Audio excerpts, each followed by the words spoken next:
বিসমিল্লাহির রহমানির রহিম। আলহামদুলিল্লাহ, আমরা এসছি একটা নতুন জায়গায়।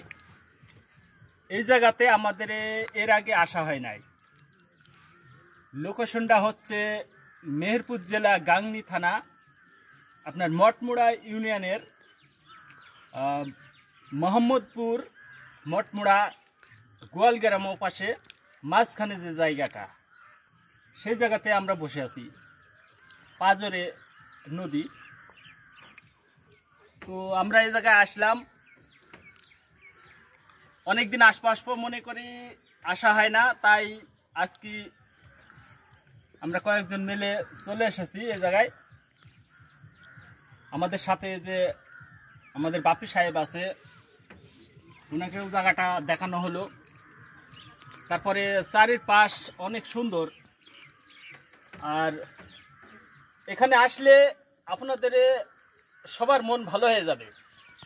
এখানকার প্রকৃতি অনেক সুন্দর, পাজরে নদী, উপরে কৃষি মাঠ, আরও বাগান অনেক কিছু আছে। তারপরেও সামনে যে দেখতে পাচ্ছেন ঘরগুলি আছে। মুজিব 100 বছর পূর্তি উপলক্ষে এই ঘরগুলি বানানো হয়েছে। তো এই ঘরগুলি বানানো হয়েছে একমাত্র তাদের জন্য যারা গরিব, দুস্থ, অসহায়, বাইদি মতন যারা আর কি, তারা এখানে আসি থাকতে পারেন। যাদের জমি জায়গা নাই তারা এখানে আসি থাকতে পারে।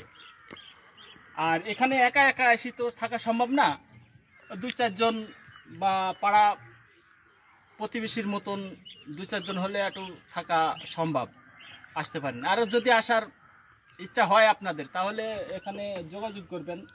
আমাদের এলাকার নেতাবর্গরা এইগুলি উদ্যোগ করে বানাইছে আর কি। তো আমরা যে এখানে আসি খুরমানি আসছিলাম বাজার থেকে, মনে করলাম জায়গাটা মনে হয় কাছে, কিন্তু না, অনেক দূর। আমরা তো এর আগে আসিনি, জায়গাটা নতুন আসা আমাদের, এই জন্যই আস্তে আস্তে মানে খুঁজে বের করতে আমাদের অনেক সময় লেগে গেল। তো বুঝতেই পারছেন যে গরম, ঘামছি। তো আসি, জায়গাটা খুব সুন্দর দেখি, মানে মনটা ভরে গেল আর কি। তো আপনাদেরও ভালো লাগবে, আসবেন এই জায়গায়। তো এরপরে আর কি আপনাদের ওই ভিতরের সিস্টেম দেখানো হবে, কিভাবে ঘরগুলি আছে, কেউ থাকে কি না, সেটা দেখানো হবে। এখন এ পর্যন্তই থাক। আমরা